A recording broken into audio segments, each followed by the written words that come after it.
Anykščiuose yra daugybė suoliukų, vienose vietose daugiau, kitose jų mažiau, bet jie nėra vienas už kitą kažkaip prastesni.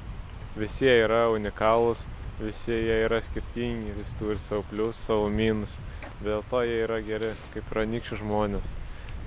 Tačiau kyla klausimas, kaip susijęs vidutinis anykštėnas ir jo mėgstamiausias suoliukas. Kas juos išskiria iš kitų žmonių, iš kitų suoliukų. Tai ir aptarsime šioje rubrikoje Anykščių mėgstamiausi suoliukai.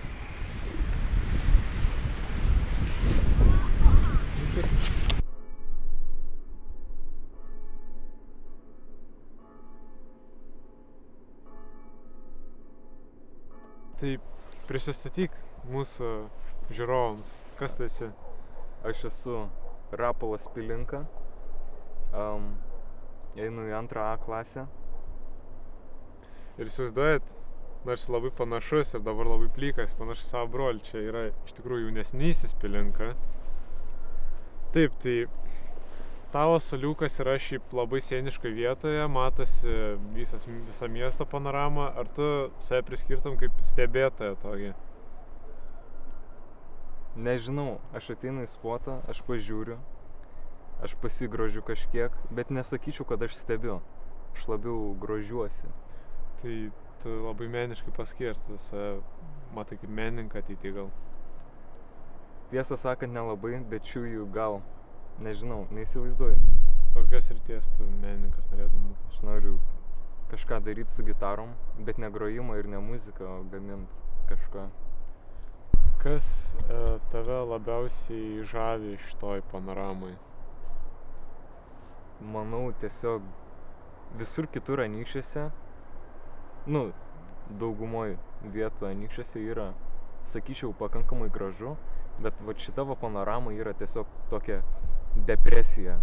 Čia tiesiog visi, sovietiniai butai, vyno gamykla, čia dūmai rūksta iš kaminų. Tokį nelabai estetišką vaizdą sudaro, bet tokį realų. Prisistatyk žiūrovam. Aš Povilas. Ko jo pavardė? Pilinka. Žinai, kas mane stebina, kad tavo plaukai dabar ilgesni už brolio, kas yra labai nenatūralu. Na, pas mus tik vienas gali būti zona. Vis laiką vienas turi būti. Okei, tai ar klausimas. Kada tu šitą suoliuką atradai iš vis? Jau čia nuo gimimo, tai žinai. Na, tai taip, nuo gimimo. Tu čia dažnai ateini? Dažnai, aš dabar net neatsimenu pirmas kartas, kada tai, ką žinau, kokie gal 5 metai, 4 metai. Tu žinok, labai geras egzempliorius mums, nes dauguma žmonių tiesiog sako, čia mano mėgstamiausias suoliukas, aš čia antrą kartą. Tai labai gerai pamaišyt biškį, taip. Tai kaip tu save susietum su šituo suoliuku, pafilosofuok biškį? Šitas suoliukas toksai vos ne gal artimiausias iš visų, nes vis tiek šitoje vietoje gal vos ne daugiausiai laiko praleista, išskyrus ten mokyklą ir namus, galima taip sakyti. Tiesiog nuo vaikystės aš ir plaukti išmokau tikriausiai šitoje vietoje ir tiesiog... Čia vos tau kaip ne antri namai, ne? Galima ir taip pasakyti. Bet tau čia prie pat namų, man atrodo, ne? Tai antri namai prie pat namų, taip galima pasakyti. Tai tu čia šiaip ateini vienas ar su kažkom? Čia šiaip dažniausiai galbūt vienas, bet čia šiaip su daug skirtingų žmonių čia yra būta. Jo, čia realiai, nors ir toli namies, bet tau čia verda gyvenimas kaip ir. Jo, galima ir taip sakyti. Tai mes gavom dar labai slaptą informaciją, kad brolis tą tikrąjį suoliuką pavogė Kęstučio gatvėje. Gal ne pavogė, gal šiaip. Bet jo, pirma mintis buvo tas suoliukas. Galbūt dėl to, nes tiesiog šią vasarą labai įdomių įvykių ten buvo ir pati atradimo istorijos, kiek girdėjau, panaši kaip mano brolį, nes mes irgi su draugu ėjom.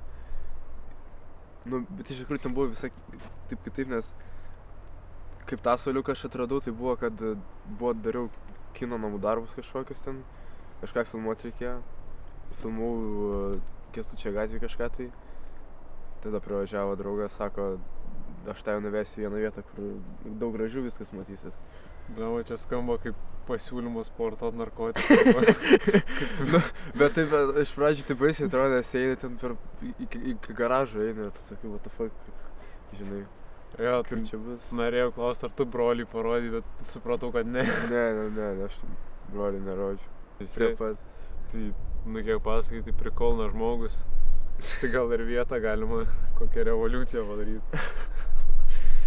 Ne, šitą vietą tokia, ne tai, kad mėgstamiausia ne dėl to, kad čia kažkoks tai labai daug įdomių dalykų įvyko, bet vien dėl to, nes aš vaikystė ir ankstyva paauglystė mieste nelabai būdavau. Tai jokia vieta neturėjo tokio labai artimo ryšio. O dėl to vis tiek aš vaikystę visą laiką praleidau aplink šitą vietą ir miškuose tuose. Tai šitą vietą vos ne tokia, kur arčiausiai miesto, kiek esu, vos ne arti miestas Sauliukas, toksai kur.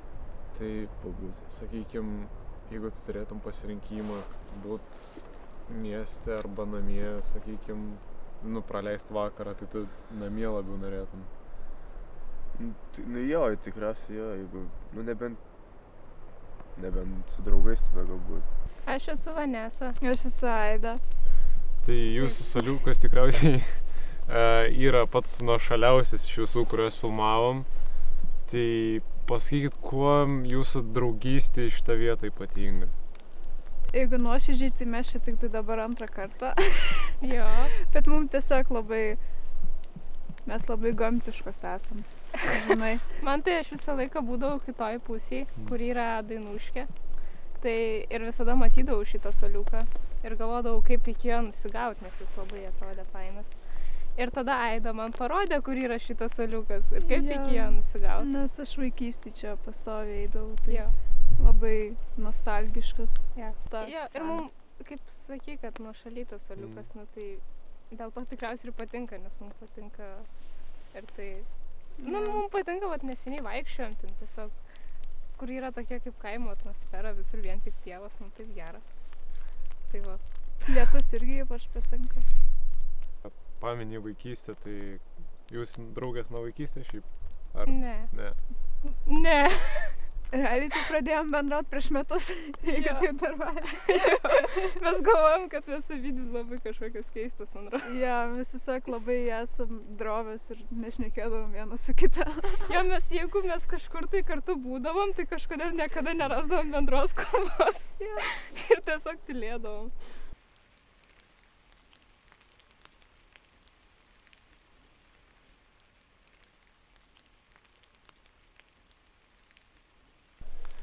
Na, šitą Sauliuką matosi vaizdas toksai, kaip sakėt, besikeičiantis. Bet vienintelis dalykas čia, kas nesikeičia, tai upės tėkmė. Tai jūs save prilygintumėt labiau niekada nesikeičiančiai upiai, kurie eina visada tolygiai vieną kryptim, nepaisant visko, ar besikeičiantis kraštovaizdis. Žiemą baltas, vasarą žalis, o dabar rudenį toks rūdas. Vau, Edvinai, va čia tai klausimas. Aš nežinau, ar galima taip atskirti būdų tuos dalykus. Man tai ta upė, kaip ir filme, jinai labiau kaip tasai laikas, o tas laikas verčia patį tave keistis.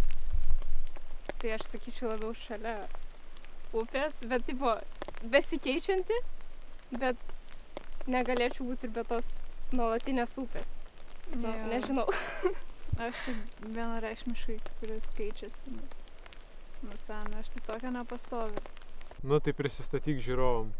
Aš esu Vakarės Pulytė, 4 klasėje. Koks tavo mėgstamiausias keiksmažodis?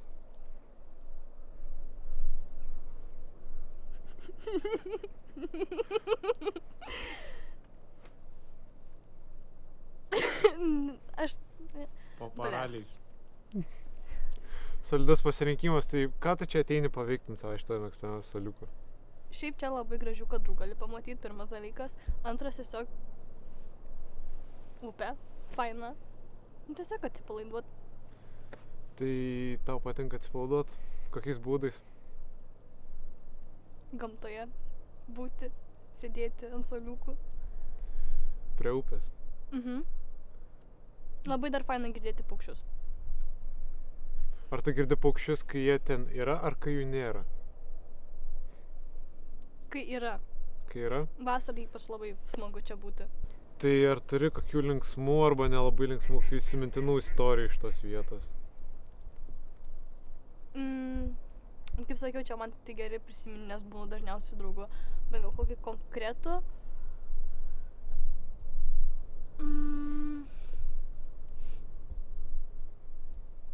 Skylutės. Pizdos medis. Jo pastebėjimas. Tai ar tau šita vieta kažkaip siejasi tavo vidum, su tavo kažkokia gyvenimo filosofija? Pavyzdžiui, upė tai yra kaip ir tėkmės gyvenimo laiko simbolis, tai ar tau siejasi su tom?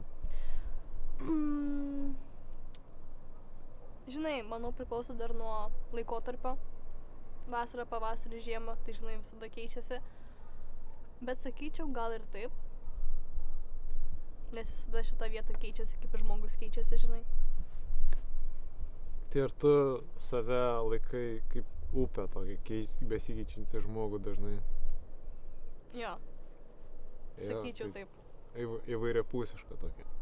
Tokia, jo. Ar tu sieji save su tuo pramoniniu pastatu Anykščių energetinės statybos?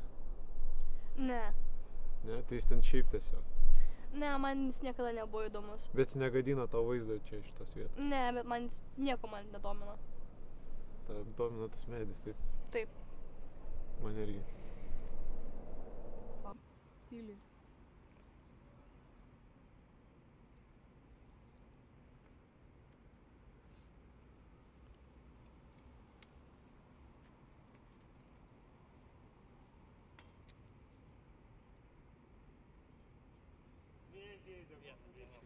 Tai pristatyk, kas tu esi. Aš esu Joris Pavardė kokia? Rulevičius. Taip, tai čia visiems žinomas žymusis Joris Rulevičius, garsusis JBG filmų klubo narys. Tai kodėl ši vieta, papasakok? Čia šiaip durnas klausimas, bet ši vieta, nes ši vieta. Tai kiek tu kartų čia esi apsilankęs, ar dažnai čia lankaisi? Čia antras kartas. Labai gerai, viskam būna antras kartas. Tai kadangi čia tokia vieta žymi dėl ančių, ar tu kažkaip sieji filosofiškai savo vidų su anties gyvenimu? Ne, kaip aš turėčiau atsakyti šitą? Pabandyk kažką pafilosofuoti. Gerai, pakartok vėl klausimą tada. Ar tu kažkaip sieji save su antim iš vidaus? Ne, kas čia šūdas.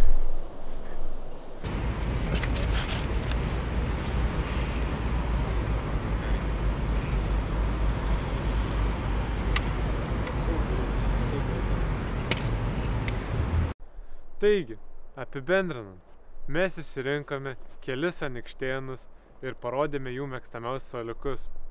Gal, kaip ir aš sakiau, nėra išskirtinis anykštėnų bruožas, kad jie yra visi unikalūs. Vis dėlto čia yra vienas mažas miestas. Gal buvo ar kažkiek panašumų. Pavyzdžiui, kad dauguma jų pasakė, kad ten jų yra mėgstamiausias suoliukas, nors jie ten buvo gal kartą. Bet juos visus sieja tik tai vienas faktas, kad visi anykštėnai mėgsta prisėsti.